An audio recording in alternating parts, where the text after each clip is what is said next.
All right, and we're live. Hey, everybody, welcome to the Multiverse Show, episode 124. Thank you guys for tuning in. We got some good topics to catch up on. Sorry for missing last week; just a lot of stuff came up. We just couldn't really get around to it. But we're gonna do right by you guys right now. So we're gonna get started, get everything rolling on here. Thank you guys for tuning in. But first off, we have the Caesar of cinema himself, the Baron of Britain, Mr. James Wilson. You ladies and gentlemen are most welcome to have my presence here this evening, because since we had our daylight savings a couple of days ago, I'm back to doing these shows at 1 a.m. instead of midnight for a glorious 2 weeks. And I'm here to rain down furious anger and swift justice. Mm-hmm. All right. And we have the Paladin of the Piedmont, the White Wolf himself, Mr. Samuel Tolbert. Hey everybody, after missing last week, it is really good for us to be back here. I hope everyone's been doing well. Hope everyone's been getting in lots of Sekiro time, and I'm sure we're going to be talking about that and more tonight. So let's get the show on the road. All right, and we'll see if Mr. Don Deletion himself comes back in here. We're having some technical issues. He can't hear me for whatever reason. What do you mean, Coward Simulator 2019? Oh, burn! Is the Gaming Gambino back? The Gaming Gambino is back and better than ever. What's going on, everybody? Thank you for joining us for another episode of the Multiverse Show. As always, we have a great docket of topics planned for you guys tonight, so let's get it started. And that, gentlemen, is how you come back in with grace. that is the way to do it. So, all right, we got lots of things to talk about. Since it's been 2 weeks, we asked the immortal question we ask every week. What have you guys been playing? Mr. Gaming Gambino, what have you been playing, sir? So, playing a bunch of different things, actually. I had a chance to play a little bit of the Firestorm mode in Battlefield 5. I actually really enjoy it. It's probably up there with Apex Legends as my favorite battle royale right now. I'm not the biggest fan of that genre, but what I played is fun. It's a little bit, well, not a little bit, it is slower and a little bit more strategic versus Apex Legends. Some of the things that I like is that I think the gunplay is fantastic. I mean, if you guys have played Battlefield 5, you know that the gunplay is really top-notch. The inventory management, I think, is good. I like the map. I like the Firestorm. The Firestorm itself is awesome because if you get caught outside the ring, you could literally see it like knocking down buildings and burning down trees. So that's really cool. The one thing that I don't like is that when you kill somebody, it kind of all of their gear kind of like explodes out of them, and it can be hard to kind of gauge what you're trying to pick up. But overall, I've had fun with the mode. Had a chance to try the Mortal Kombat 11 beta. Really enjoyed that. Fatalities are amazing. I'll definitely be picking that up at launch. But the main thing that I've been focusing on over the past couple weeks is Sekiro, and I know we're going to get into that a little bit today. So, all right, James, what have you been doing, sir? Nope. Haven't played a single new game because fucking money, man. I just don't have any. Of all the films, Us came out 2 weeks last Friday, a week and a half ago. We were going to talk about it last week. I've got interesting box office reports on that. We can get into that in a little bit. Came back from seeing Dumbo this evening. It is a film. Oh boy. No, it's just, you know what? It's not even that bad. It's just like, it's fine. It just is. You know? I've heard... Sorry, go ahead, James. That's right. No, you had a question. I was going to say, I've heard a couple of other people who have gone to see it say that it's not a bad film or atrocious or whatever. They're just not sure why it exists. Would you agree with that? A little bit. But I understand why it exists because the originals. It's. Does everyone remember the original is less than an hour long? Oh yes. And if you cut out all the weird angsty Dumbo stuff, it's even shorter. Yeah, it's crazy short. So I understand why they would want to make a new one, and a definitive version, so to speak, that this is not that. I understand the creation of the Michael Keaton villain. I understand everything they did. It just didn't work for me, and I didn't get affected by anything, you know, when the best scene of the two films is still Baby Mine from the original, the heartbreaking sequence with the song and everything. They tried to recreate it here, didn't work. They tried to recreate the pink elephants, the gloriously weird pink elephant sequence in this one, didn't work. It just felt shoehorned. They didn't really try anything groundbreakingly new, and it just didn't. I heard some kids behind me really liked it. Obviously, they haven't seen the original, but I do enjoy this. I thought it was fine, inoffensively fine. Yeah, But all I'm doing right now is I heard it takes place more like an unofficial sequel. Well, it isn't. Well, sort of. No, it's completely not a sequel. It is a retelling of the original with some extra characters. But all I'm doing right now is patiently waiting for CBS All Access to continuous Netflix deal so I can start watching The Twilight Zone here.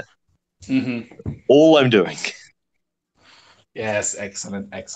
Oh, I'm rewatching Buffy at the moment because I'm a nerd, and I have a little rant to do. Because I know where you're going with this. I know where you're going. Go ahead. So, Buffy the Vampire Slayer is a great show, and I love it very dearly. It's one of the things that got me into being properly nerdy and loving horror things in the world. And I was watching it on Amazon Prime UK, and I thought, something's not right about this. Is it the rose-tinted glasses of nostalgia of wearing off? Is it something else? And then I realized, no, the colors are wrong. And so I looked into it. I go, it's not just the coloring. When they remastered it, they changed the format ratio of screen aspect from 4:3 to 16:9. But they didn't change anything. They just they either uncropped it or they just blew it up so it would fit the screen into weird zooms. And so the color grading is completely wrong. So scenes that were like bathed in atmospheric blue light and smoke that took place in the night now take place in the daytime. Sunsets that were in the original shots are completely gone. There's one scene where you can just see the crew because they didn't crop it properly. And I'm appalled by the horrible level of that Fox did when they remastered this show. I'm stunned by it, and it made me really angry. Was that what you thought I was going to say, Sam? Yep, I saw exactly what you were going to... I thought it was exactly what you were going to say, because I stumbled upon a thread about that on Reddit, and people were going on about it. And, I'm not going to pretend I was a Buffy fan. I never really got into the franchise. I know what it was. It's okay. But I looked at it, and I'm like, this is atrocious. The cropping work is appalling. The coloring and the relighting has, taken everything out of the prosthetic effects. I'm like, what on earth? I feel like a first-year film student could do a better job editing and remastering than whatever happened here. It was awful. And the visual effects, which fair enough for their time, they weren't the best then. Sure, but they worked. They worked in the context of the show, in the low-budget aspect of it. They worked. Because the coloring's not right, and they've just sort of up-resed. No, they haven't even up-resed. Is that the word? Yeah, up-resed. Yeah, they've just up-resed things. So the effects look even worse. The bit at the end of season 2 or 3 when Angel gets sucked into a vortex, one of the most climactic events in the entire show, looks like a garbage B-movie Doctor Who from the 80s. And it was done in 2003 or 2002. And it's just so insulting to the memory of this great show. And to Joss Whedon, who I feel like was not a part of this at all. And if he was, shame on you. I think shame on you for anyone who thought this was okay. Because they did the same thing to Charmed, the other TV show, the one about the witches. But the remaster of that's great. They redid certain effects. They recolor graded it so it looks like the original. They did exactly what they should do for Buffy, which is a much bigger deal of a show. Yeah, all right. I'm rant over because I could do this for ages. All right. So, let's see what else. What have I been doing? I've been dabbling a little bit in Sekiro. It's okay. I'm not thrilled with it, but I'm not turned off like it with Dark Souls that I normally am. Playing more Overwatch. What else has there been? There's been a couple of things I've been toying around with. Gaming has been kind of interesting for me. I'm kind of in a weird part right now. Anyway, so moving right along to our first topic for the evening. Something happened over the weekend that some of you guys would be definitely interested in. So first question on the board, Borderlands 3. It's official. It's coming out. So what do you guys think? I've never played any of the original, so this doesn't really affect me yet. I couldn't care less, honestly. I'm Damn. just hurt. I'm interested. I'm not going to say, oh, yeah, I'm hyped. I'm super excited or whatever, but I'm interested in it. I've said this before. Tales from the Borderlands is one of my favorite Telltale games. It's one of their two best works, in my opinion. And the reality is, like, you know, even if Telltale hadn't closed down, we weren't going to get a sequel. They said it wasn't going to happen. So the fact that Reese and Fiona and all those characters, you know, from Tales from the Borderlands are going to be in this, they're going to have a role to play in the story. That's pretty cool. I think that's interesting. Anthem really didn't get its hooks in me. Division 2 really didn't get its hooks in me. Maybe this will be the one that, you know, co-op wise gets its hooks in me. 4-player split screen is pretty cool. We'll see how it goes. I'm like 50-50 right now. Mm-hmm. Yeah, I'm kind of in a similar boat with you guys, honestly. I mean, I've played the other Borderlands games. I have played Borderlands. I finished Borderlands 2, dab a little bit Borderlands 1, and I played a good chunk of Borderlands pre-sequel. And I'm like, no, it's okay. I'm not like, they're good games, don't get me wrong, but they don't do anything for me. And so what tends to happen is I just have this kind of apathy towards Borderlands in general. So for me, like I watched the trailer, like I didn't watch any of the conference. I just strictly watched the trailer for what they were going to show. And to me, it kind of screamed like, we're not trying to appeal to any new people. We're just trying to tell you we're back.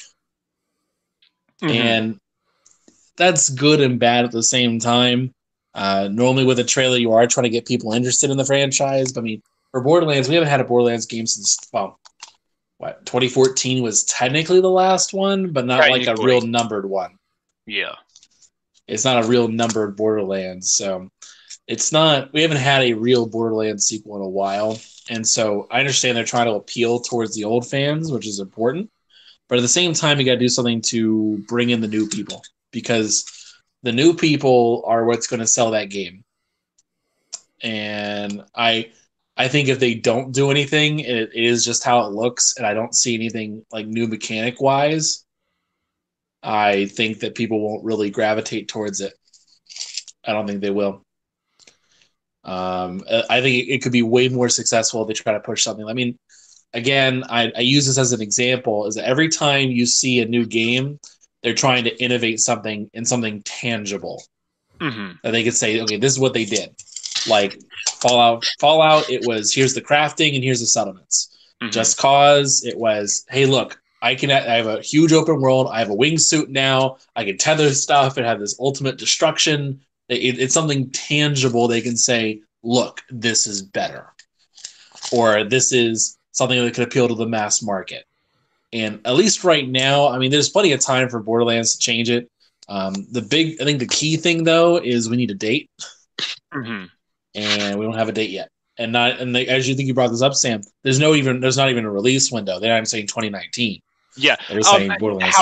However, I will interject. The official Borderlands account tweeted out today that it would be September 13th. They later deleted that tweet, so we're not sure if it was a really dumb April Fool's joke or if like a marketing tweet was accidentally scheduled for today and it was supposed to be scheduled for April 3rd.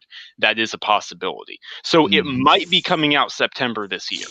Okay, just putting that out there. We don't know. Good to know. So there's been some interesting stuff too. I mean, April Fool's is kind of a weird time. It's a day that lives in infamy for the journalist crew, just because it's annoying.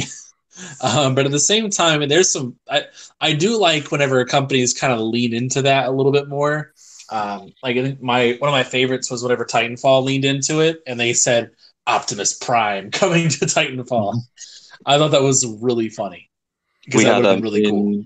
In Britain today, we had the Yorkshire Tea Company announced a spreadable tea. What was it? Which is so England. It's like tea, but on toast. I'm like, well, of course it's true. Yeah.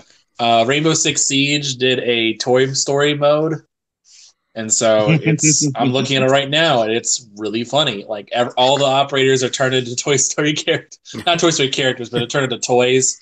Like I'm looking at the one where it's like I was a plane. It's the one of the plane map, and it's a little toy plane inside a room. And, like, it's really funny. It's really, I love it when companies lean into that a little bit. But the problem is, Sony doesn't do that. Sony doesn't do April Fool's pranks, at least as a company. Like, sure, maybe a developer or two might say something, but they don't generally do April Fool's stuff, which is confusing whenever there's news that comes out. And with Sony, like their financial year, if I remember correctly, starts April the 1st. Correct. And so every change happens on April the 1st. Which leads, it leads to this weird situation where they announce things on April 1st. Yeah. And so people are like, is this a joke? I'm not positive. And so one of the things that started was that Jim Ryan took control of, I forgot what part of Sony he took control of, but he basically took control over the gaming side of things. And people thought that was a joke. It's not. It's real. And they also kind of detailed some of their refund policy they're going to be implementing, which is long overdue. But again, people also thought this was a joke. So no one's quite sure. Sam, did you get that article of what the refund policy details were? I'm not the one who wrote it up, but we did get it on the site. I think that was my co-editor, Jason, who got that. Let me pull it up right now. Basically, it's pretty simple. So if you make a digital game purchase, you have up to 14 days to get it refunded. And you contact Sony, and if they feel it's legitimate, then they will send you the equal amount of PlayStation Store credit that you paid. This includes DLC and season passes and stuff like that. It's not just actual games. The only thing is they're saying that there is sort of a dark side to it, and the fact is they won't qualify these refunds if you downloaded the game. You can't download the thing. Basically, this is designed to prevent accidental purchases. They didn't say that, but reading between the lines, this is a situation of, oh no, I didn't mean to buy that. Okay, well, here you go. It's pretty hard to accidentally buy a game on PSN. I'm talking about like your kid buying something. I see. But doesn't the baseline thing just automatically go once you buy it? It hovers over download. Yeah, automatic downloads are enabled by default. Yeah. Like, okay. Surely a better way to go about it would be to, like, if you have literally have done no progress in the game, there's no saved data. It's like, obviously you have done nothing in this game, right? And you've owned it for a limited amount of time, right? I think a policy kind of like what the Xbox Store does, and I'm pretty sure Steam has this policy too, where if it's 14 days and you haven't played the game for more than 2 hours, you can request a refund. Yeah. I think that's pretty universal. Well, if we say universal, but only two places are doing it. So, like, I mean, I don't know. It seems fair, I should say. Yeah, I think that is more than fair. Like, you look at it and say, like, okay, how long ago did you buy it? How long have you played of it? I think that's a pretty fair refund policy. But just saying if you haven't downloaded it, which makes me start thinking of, like, okay, what's the security risks? Like, why are they concerned with you downloading it or not? Like, why are they concerned? Is it because if you download it, you could theoretically just pirate it at that point? Is security that lax? I've never bothered trying, so I don't know. Is it that lax? But I don't know, honestly. I really don't know. It's one of those things where here's the way I view it. It's a step in the right direction, but it's a single step, and we need like 20 more steps. Like, okay, good for you for taking the first step here, but we got a ways to go before this is an actually, like a good quality refund policy. Yeah, I kind of had the same feelings on it, Sam. Like, well, it's good. There's something now. Like, don't look a gift horse in the mouth kind of thing. But more still needs to be done for them to improve on it. Exactly. Why shouldn't you look a gift horse in the mouth? What's wrong with horses? Oh, so the whole gift horse thing. I was actually researching this 2 days ago. I don't know why. Because you could tell the general health of a horse based on the general health of a house. You tell the general health of a horse based on like teeth and gum structure. At least that was where the idea came from. So when you say don't look a gift horse in the mouth, it's supposed to mean don't. If it's a gift, if it's free, don't start asking questions. Okay. I mean, that's where the idea came from. So anyway, it's one of the, that's what they're talking about. I don't know. I think with Sony, I mean, it is a step in the right direction. That's good. But then the next question I ask is about what they changed. Again, I think some people thought this was another, another April Fool's joke was that Sony is no longer allowing for retailers to sell digital copies of their games anymore.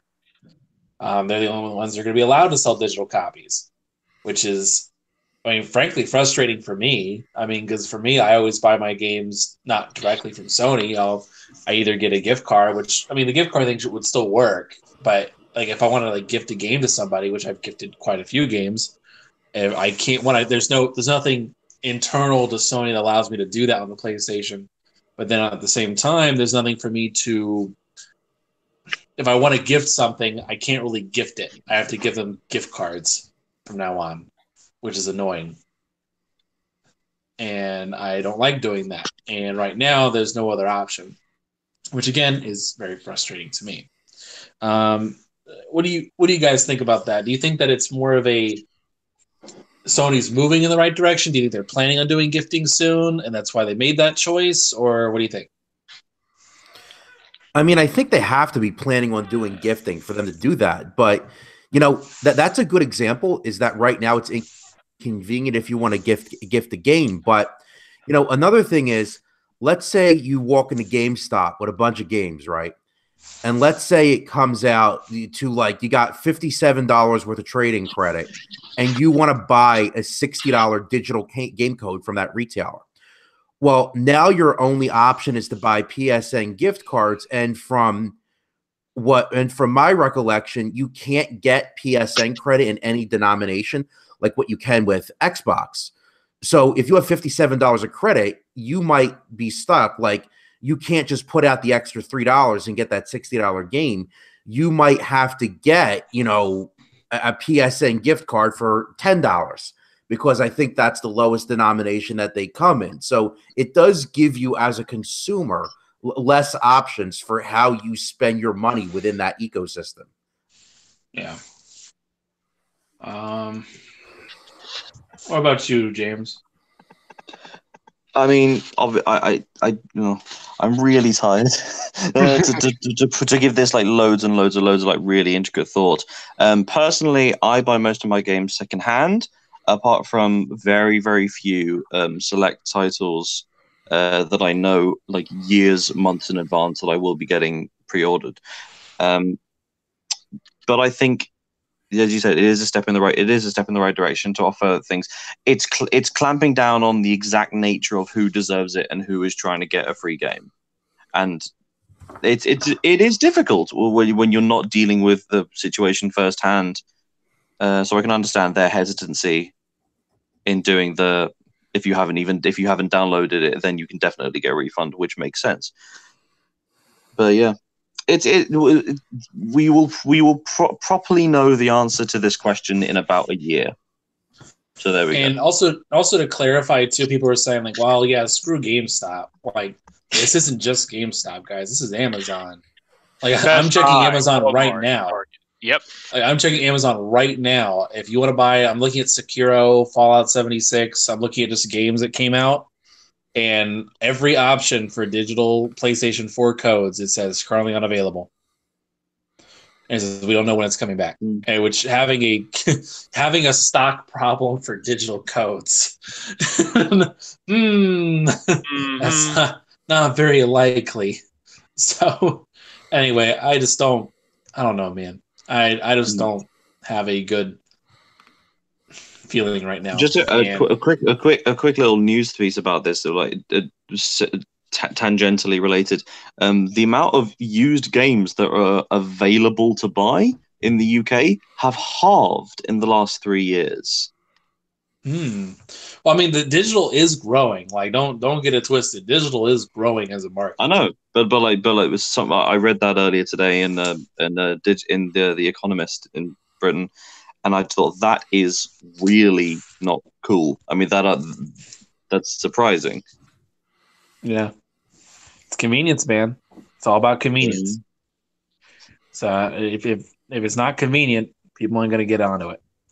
But all right, moving on to another part. Let's talk about Sekiro for a minute. I know Sam and Mike are kind of like the leaders on this. Sam's kind of the hardcore. Mike's kind of the softcore. Softcore, eh? So I want to let you guys kind of take over for a little bit. I'll be right back. So let's talk about Sekiro from the hardcore versus softcore perspective. Let's start with Mike. What are your thoughts on Sekiro, and how does you think it appeals to the casual market? So just to kind of give you guys my background, never played Demon Souls, played a little bit of Dark Souls 1, didn't really get into it, just kind of dabbled in it, put it down.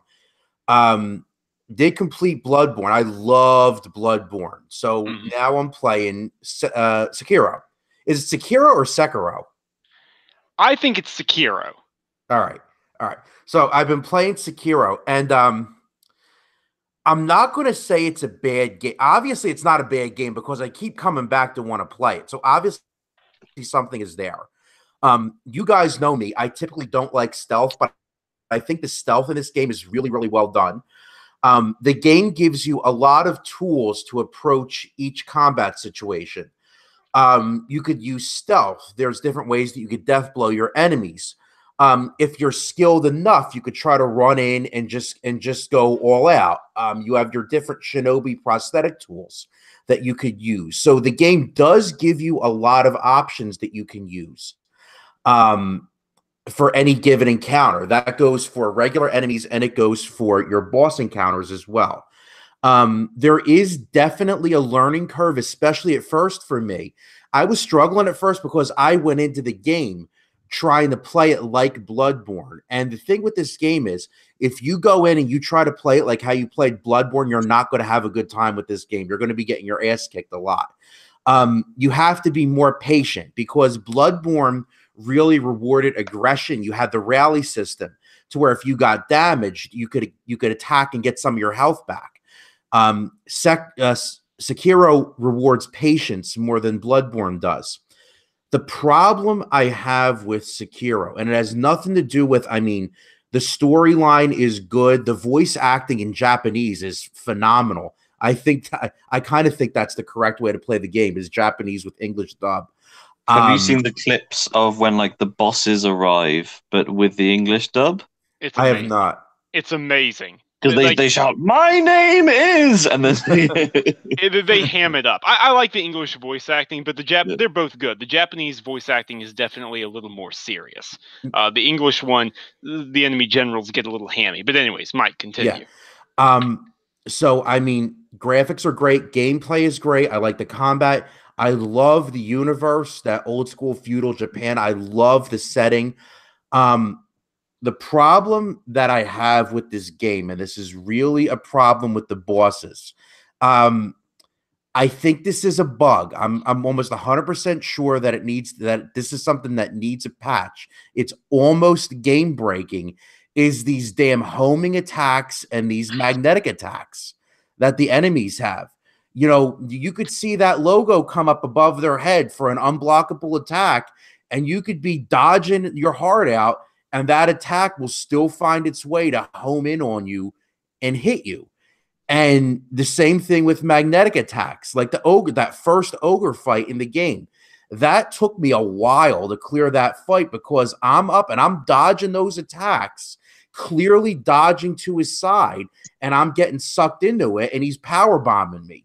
So at that point, it's like I don't feel the same sense of accomplishment as I did in Bloodborne. When I beat a really tough boss, you feel like, yeah, I finally beat him after how many tries. I'm getting better at the game.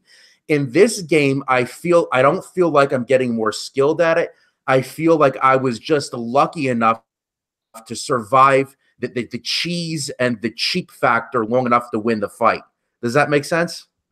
I hear you. I don't necessarily agree, but I hear you. Keep it going. Anything else? But that's really my only major complaint about the game. Like if they fix the homing attacks and they fix the magnetic attacks, I have no problems with this game. Okay. So I'll back up a lot of what you said, like retreading that really quick. It's a beautiful game. I think it's one of FromSoft's best looking games. They always do great environments, great aesthetics and stuff like that. Great soundtrack as well. The music is distinctly Japanese, unlike like Dark Souls or Bloodborne. You get the traditional flutes in there, traditional drums. It's very nice. The story is more cinematic, like you said, a focus on stealth elements. The thing is, I'm not having an issue with homing attacks except for the ogre. Now, I'll agree with you. The ogre's grab attack is some nonsense. There was just some utter nonsense going on there. That was not right. But that one aside, when the red kanji symbol comes up, it's telling you it's an unblockable attack. So you're not supposed to necessarily just dodge. You're supposed to jump above or do a counter or things like that. It's telling you it's unblockable, but it's up to you to figure out what is it I'm supposed to do from there. I get what you mean about it being frustrating, though. Like, there was one boss I was stuck on for nearly 2 days. I had to make progress elsewhere in the game and then come back to beat that guy because it was just ridiculous, some of this stuff. The main tip I will say is that Bloodborne rewards aggression, tactical aggression, in terms of slashing and regaining your health or regaining your health and parrying with your guns and stuff like that. Dark Souls rewards tanking things out or dodging. Sekiro doesn't reward either of those things. It punishes them, and it punishes them brutally. Sekiro rewards patience. Sekiro rewards you cautiously creeping and tripping a guy up and then assassinating him, or taking out a mini boss's life bar, with a one-hit KO from above, or you carefully chipping away their health, strafing, keeping away from them. Like, you're not supposed to really engage head on unless you have no other choice. It's a very difficult mindset to get into, but once you get into it, I don't think it's cheap by any stretch of the imagination. It is, however, insanely difficult. This is easily FromSoft's most difficult game. I agree with that too, because I'm reading reviews of the game and I'm hearing people say it's not as hard as Bloodborne was. It's easier. It is absolutely harder than Bloodborne. I literally have just been doing some Bloodborne co-op with Eric because we're trying to get him the platinum. And like the Chalice dungeons have some nonsense. Don't get me wrong. I don't know if you ever did the Chalice dungeons. I did not. No. Okay. The Chalice dungeons have some nonsense, so I'm not going to compare it to that. But Bloodborne's main campaign or like the DLC, no. Like Sekiro is way more difficult. There's no boss in Bloodborne that had me stumped for like 2.5 days before I was finally able to figure it out. Like, not even close. And to be clear here, to be perfectly clear, I'm not saying that's a bad thing. I like that. I like a challenge. I haven't found any of it cheap, the ogre aside. But that's me. That's where I'm at. Based on everything happening, I think I'm almost done with the game. I made a ton of progress earlier today when I finally beat that boss, and like I was on a roll playing for several hours. So I think I've almost finished, but we'll see. We'll see if my opinion changes when I finish. Yeah, like for me, I'm not nearly that far. Like I hit a wall at the ogre, then I beat the ogre. Juzo the drunkard, he was pretty easy in all honestly. I didn't have a lot of trouble with him. Now the wall that I'm at now is Lady Butterfly. Like she's my wall now. And I'm able to get past her first phase, but the second phase is where I keep messing up at with her. She doesn't feel as bad as the ogre did. He was really egregious. Like he was legit pissing me off, that stupid ogre. But the one thing that I do like about the game, especially those early areas, is that there's so many like offshoot hidden paths where you could explore and find items. There's a vendor very early in the game that can sell you a really important item. I don't want to give away too much, where if you're not paying attention, you could easily just skip right past that and not even realize it. That is what agreed. This game, I mean, all of them do. Like, that's not new, but again, it rewards exploration. You need to be like saving and then, okay, let's go explore off to the side here, because if not, you're gonna miss not only some incredibly important upgrade materials that are going to save your skin, but some very powerful mini bosses and stuff that when you beat them, you can, make yourself tougher and get cool abilities and stuff like that. So there's a lot to find. I'm sure we'll be finding secrets for a while now. I found some pretty interesting stuff that I'm not going to even remotely talk about because I don't want to spoil anything. But I found that yesterday, and there's a lot of stuff hidden away. It's very, very interesting. And look forward to seeing the ending. And the one thing Go ahead. I was going to say that the one thing that I will say too is that the game really makes you think outside the box for encounters. So, like going back to the ogre fight, right? I was having trouble with him, but then I realized that you can aggro him, kind of lure him towards you, hide, but then run up behind him and death blow him and take one of his health orbs off. So now the fight is half as difficult now. So the game really does encourage you to think outside the box. Right, and that's why I was talking with my brothers about, like, it's not telling you to be cheap. It's saying, hey, you don't stand a chance in an open fight. Get rid of one of his health bars, like, or, certain items and stuff like that you have to take out, like, or that you need to farm and different abilities. And like I said, chipping health away. But James, you said you had a question? Yes, I was just wondering, in terms of, like, the story, is it as obtuse as the Dark Souls, Bloodborne kind of stuff? Like it encourages you to go and find out what's going on through item descriptions and stuff like that? No, not even remotely. There's definitely stuff hidden away. Like, okay, make no mistake, there are secrets in the world. I'm almost certain I found something that's going to influence my ending. Okay, I'll put it that's as spoiler free as I can get. I'm almost certain I did something and found something optional that'll change things. But it's way more direct in terms of story. There's lots of cutscenes. Mike can attest. There's loads of talking. Sometimes, like, you'll just talk for a few minutes straight. There's way more cutscenes. Bloodborne, in my opinion, was like more direct and more story focused, at least a little bit, than Dark Souls was. And this is way more story focused than Bloodborne was. It's not obtuse. There's hidden secrets, but that's not the same thing. The story is spelled out for you pretty clearly. Okay. So yeah, did we ever get Ivan back? Well, I've been here the whole time. I thought you had to go handle something. So I was like, I gotta bring this up. The caretaker. I gotta bring this up too, since this is something that's been kind of like circulating on social media. Is the game compromised if From Software puts in an easier difficulty? No. Okay. All right. This debate has been raging. Here's what I'm gonna say. I think we're using the term easy mode wrong. I don't think this game needs an easy mode in the sense of, enemies have half as much health. You barely take damage. Like, I don't think that's what it is. The reaction times necessary for some of this stuff it's absurd. Like, there are boss fights here. There are sword fights where you'll have to parry 7 or 8 times in the span of 7 or 8 seconds. And you have to get these parries perfectly right to build up the posture damage, to break their guard, break their concentration, and get hits in. I think it would be a good idea for From Software to implement a mode where it's like, hey, the game was not meant to be played this way, but if you are physically incapable of doing this, here's a mode where we've toned down the reaction times necessary, where we've dialed back animations to give you like more invincibility frames, more of a leeway. While I agree with you, Sam, I think at the same time they should make it like embarrassing. Like what was it? What Wolfenstein New Order did? Where they put a giant baby face on it. Like, I mean, I hear, but Wolfenstein has some chutzpah doing that, considering how difficult that game gets the courtroom on. But I digress. That's another topic. Well, we're talking about New Order. I'm talking even before that. Like that. Oh, game okay. not Well, I mean, hard. fair enough.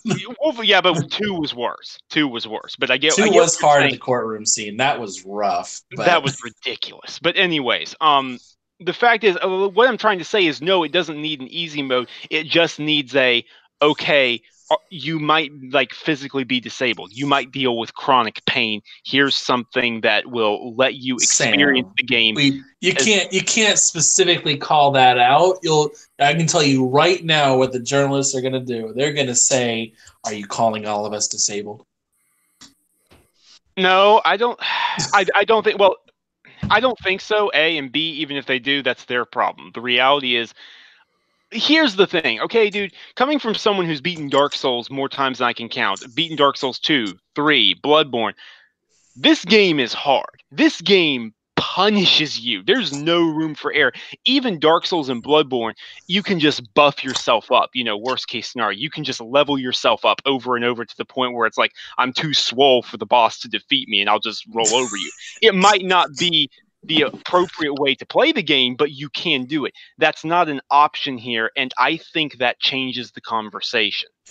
See, that's my opinion. I don't think they are obligated to do anything. When a developer makes a game, they determine the experience that they want their gamers to have. And if you can't stick with it, if the game's too easy for you or the game's too hard for you, maybe you're not the intended audience.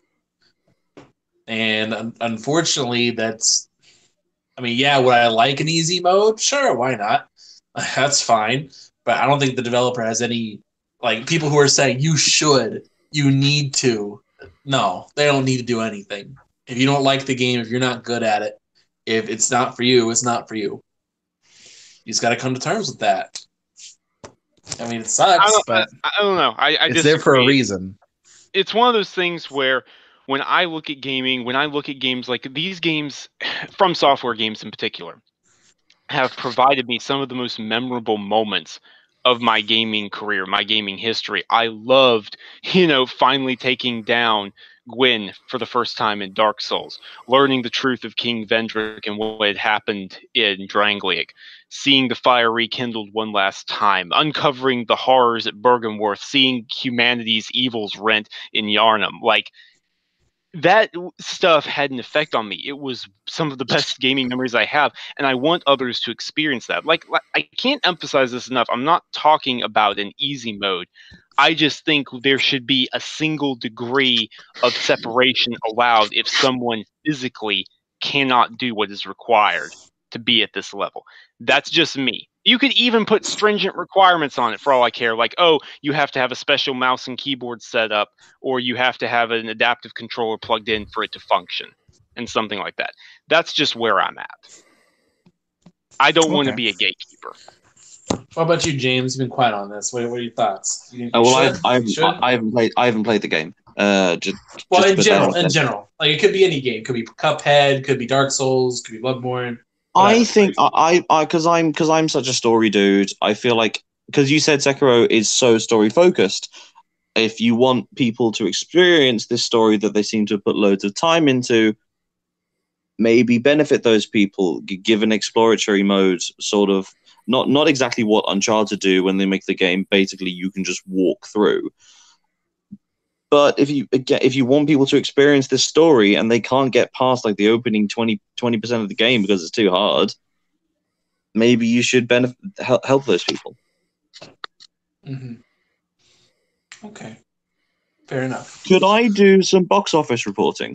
Yes, please. I was about to ask you about we'll get into that later. We'll do that next week when you get a chance to watch Twilight Zone. I might have to get myself a CBS All Access. Mm-hmm. Subscription to watch that, but we'll see. So, the squad, fan will eat after I figure out how to get a subscription. Okay, so Jordan Peele's second film, Us, came out a week and a half ago. Have we all seen it? Not yet. I'm hoping to do it this weekend. Yes, hoping. I haven't gotten a chance yet. Mike, yourself? I have not seen it yet. No. Cool, good. I wasn't going to review it anyway. I think it's really good. I think it is slightly inferior to Get Out, but very, very different films. It's like trying to compare the original Halloween and The Thing, made by the same director, very different films. What's very interesting about Us is its box office run so far. We're only 2 weekends in, 1 full week, so there's not a lot of information to go through, but there is some interesting things that have come out. Us, since the release of Avatar, is the highest grossing live-action original film since 2009. That's crazy. Wow. I know, right?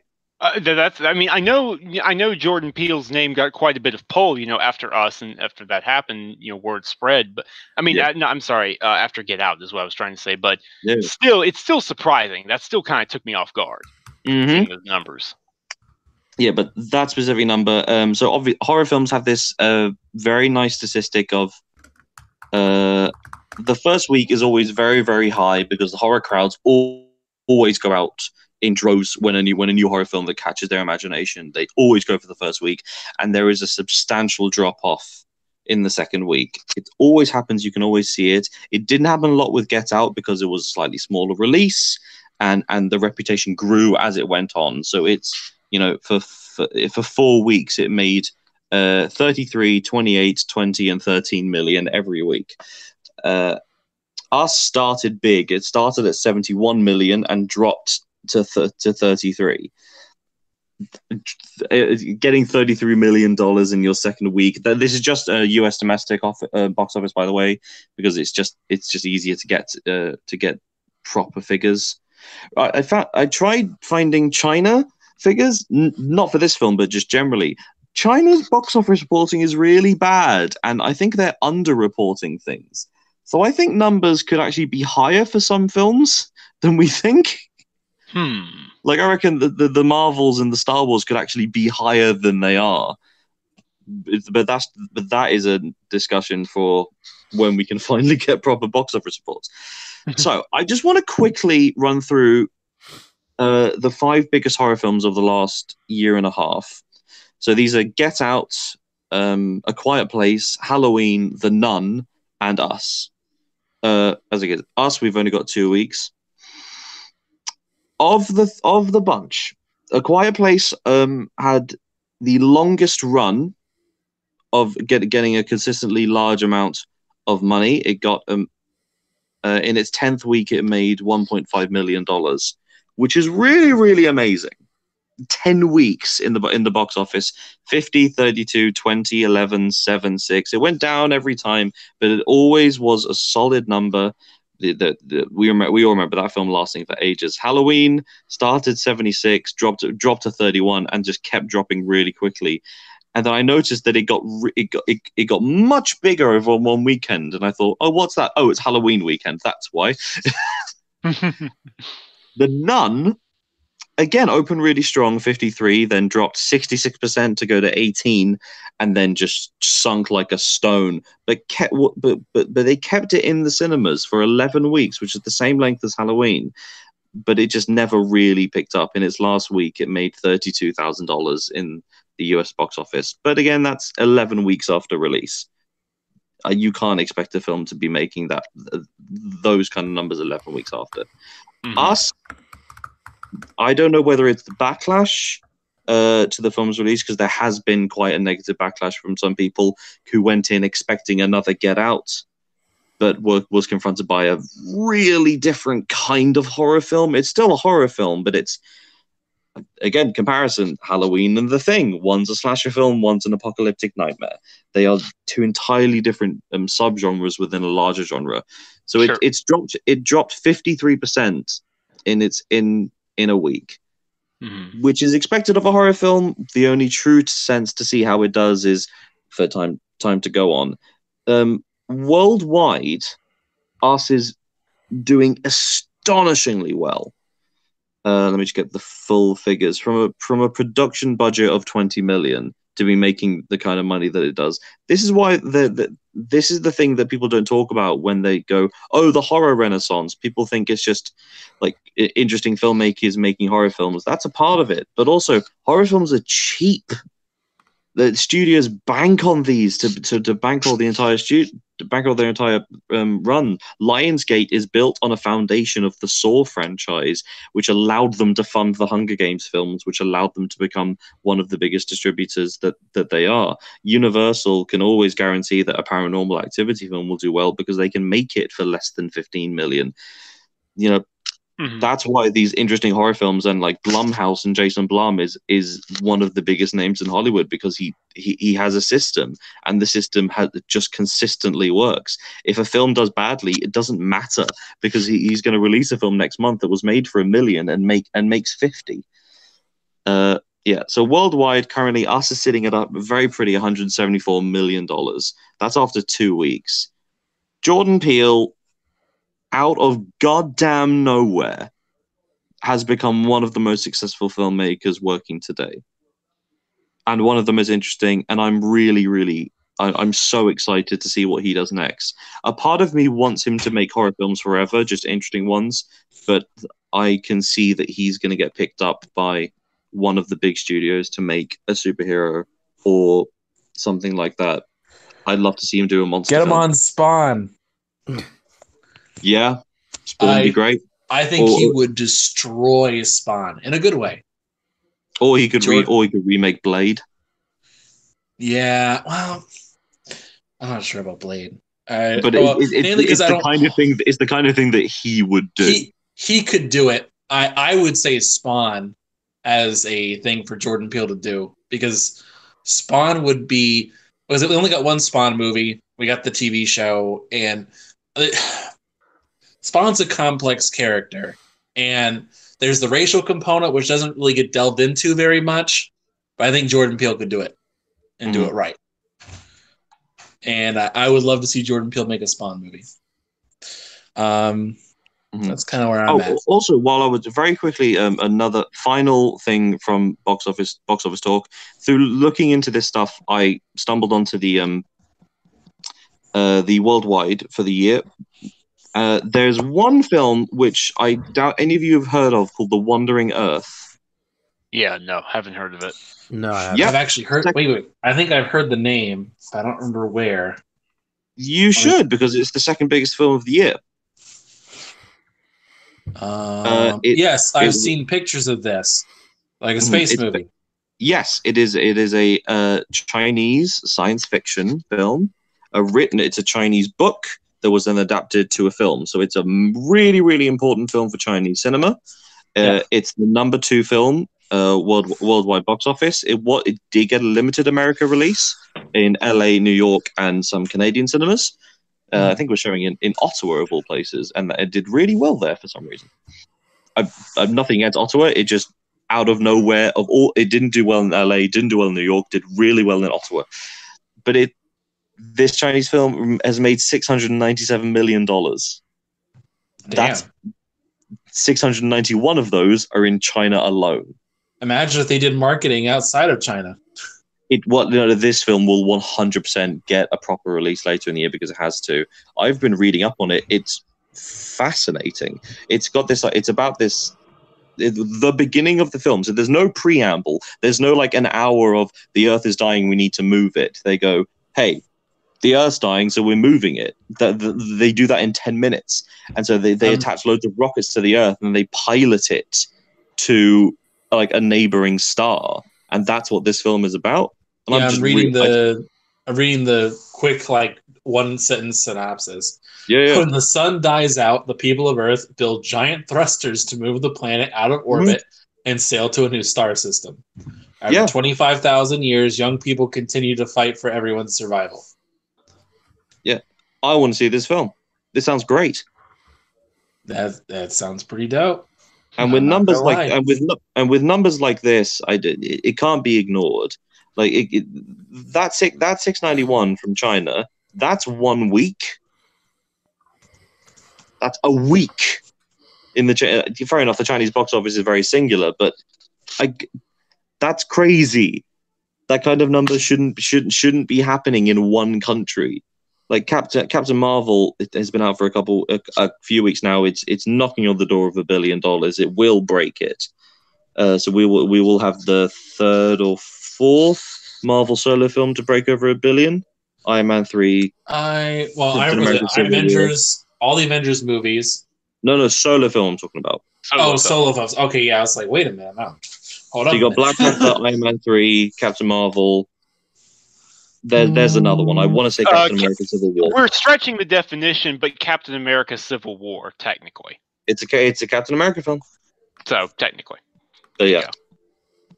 But yeah, we've got but in the worldwide box office for the year, we've got a bunch of horror films, and that's very happy for me. Glass, technically. Us, Escape Room, Extreme Job, another Chinese film. Happy Death Day to You made a nice little 64 million. So yeah, good time for horror. Interesting for the box office. And now we wait to see what Shazam does next week. And then Shazam. Everybody, it's done well. In its paid previews, it's made 3.3 million. So it's on track to win the per screen average for America next week. Yeah. But yeah, April 5th. Now keep in mind, I am a Captain Marvel OG. I would call him OG Captain Marvel. I am a big fan. He's my favorite DC superhero. My top 2 superheroes of all time. He's one of my favorites. I don't even phrase that. Top three. Yeah, that's better. Top 3. Top 2 are Ben Grimm and She-Hulk. And and then Shazam, but I flip back and forth on that. Sorry, She-Hulk? Yeah, She-Hulk, man. Isn't that a Marvel character? I love She-Hulk. What? Yeah, that's a Marvel character. You said DC. No, I said he's my favorite DC character, but superhero. It's always been between She-Hulk and Ben Grimm and Shazam. Okay. It's always been between those 3, for me at least, because I like them for different reasons. I've always kind of related to Ben Grimm. I love the Fantastic Four, and I love that aspect. But She-Hulk I like because she's complex and she has more facets than just being whatever, and she doesn't just give up stuff. Like what I mean by that, not just giving up stuff, is because like Carol Danvers, as soon as she got superpowers, she's not a fighter pilot anymore. She's not doing that stuff. She quit. She became a superhero, one and only. And yes, She-Hulk did the same thing, but she's still a lawyer. She still does lawyery things. A lot of her adventures about her being an attorney, but also being a superhero. You get to do both. And she's more complex than just being like, oh, look, let me go get pregnant and then give birth to my rapist. Sorry, what? Huh? You haven't heard this? Oh my god! I don't think I want to. Let me get the name of the article. I think it was like Avengers 100 or something like that. Let me pull up the thing here. It was one of the things when it was one of Carol Danvers' like biggest thing. Let's see. Let's take a look. What was the one? It was like a Marvel giant size or something like that. It was where is that issue? Okay, yeah, there we go. So in Avengers in the 1980s, Avengers 197, Miss Marvel got pregnant. They don't know who the father is. And number 8, she reveals her secret identity, and saying she couldn't get pregnant. And what was it? In 199, the rest of the Avengers find out that she has been pregnant, and she's unnaturally maturing. She's matured 4 months in like a week. And then it was 200. Turns out some guy from the Supreme Intelligence, Miss Marvel, she gives birth, and she gets her son like grows up very quickly, and it turns out to be, what was his name? Like Marcus or something like that. And he had raped, he had raped Miss Marvel, and and then impregnated himself inside of her for him to be born in corporeal form. So yeah, that happened. Comics are weird. Oh, definitely weird. Definitely weird. So yeah, I mean, that's probably been her most notable contribution to comics, unfortunately. I mean, other than Civil War II. So, yeah, it's kind of complicated. Maybe next week I'll talk about the history of Captain Marvel and the license and the name and all that stuff. That would be a good thing to focus on. Very, it's a fascinating very. story. Oh my gosh, it is one of the most interesting stories of all time. The one thing I will say is the Shazam Captain Marvel, was being the original Captain Marvel, at one point was more popular than Superman and Batman combined. He had his own radio show before Superman. He had, like, his comic sales were eclipsing Superman and Batman combined. It was insane. And DC wasn't going to let that happen, but I'll talk about that next week because it's kind of weird, but it needs more time as a discussion point. So, unless there's something else you guys want to talk about, we're going to wrap things up here. Anything else you guys want to discuss? Not discuss, but just want to throw this out to the people who watch our show. Just to let you know that we're going to be, when Game of Thrones rolls around in a couple weeks, we will be talking about it openly with spoilers on the show. Yes. This is final season. Nothing barred. Like, this is your last warning. Yeah. It's gonna be 6 weeks of stuff. That's it. We're gonna gate it a little bit. Like, we'll do the first 30 minutes of the show is just regular stuff. Then the last portion is just going to be Game of Thrones. Yeah. So, like we do when we did the spoilers for Captain Marvel. So. Yeah, and the other Marvel films, and presumably what we're going to do for Endgame as well. Although we'll give people a little bit more of a window to go see that. I think just a bit. Endgame will have 3 days worth of 4 days even worth of time. We'll give people the traditional 2 weeks. Okay. Yeah. If you can't make it opening weekend, you make it the next weekend. Yeah. And for Game of Thrones as well, we're talking about doing like a ranking our favorite episodes, like top 5, something like that, from the past seasons and stuff like that. Maybe next week or week after that. Probably next week. It would have to be next week because otherway it's going to be too late. Okay. In that case, all of us need to go back and do some background research. I need to. Okay. I need to. So, all right. So we're going to wrap things up here. Thank you guys for tuning out. Remember to drop a like on the show so we know you guys enjoy the show. Again, really, it's always fun to have you guys out. Sorry about last week again. We're going to wrap things up here. I got to go help some people move. But we'll do their outros. James, where can the good people find you? The people can get me on the tweets at James_S Wilson. Come talk to me about your WrestleMania predictions. It's my first ever WrestleMania I'm going to be watching live. So, like, for the next week, it's just WWE all the time. Because I'm the best in the world. All right, Mike. All right, guys, you can find me pretty much everywhere at Mike P. The Truth, Twitter at The Truth of Mike P. I apologize for the technical issues earlier. Thank you guys for sticking with us and tuning in. And thank you guys for watching. All right. And Sam? You guys can find me on Twitter at Samuel Tolbert. That's Tolbert. You can find everything I write on tickgamesnetwork.com. And come check us out. All right. And you guys can find me at Anchorman V2 on Xbox, PlayStation, Twitter, Instagram, wherever. It's all the same. We're going to check you guys out later. We really appreciate you guys watching the show. Good chat this night. Been real dope. So we're going to get everything out here. Thank you guys for tuning in to episode 124 of the Multiverse Show, the greatest show on Mondays. And we're out of here.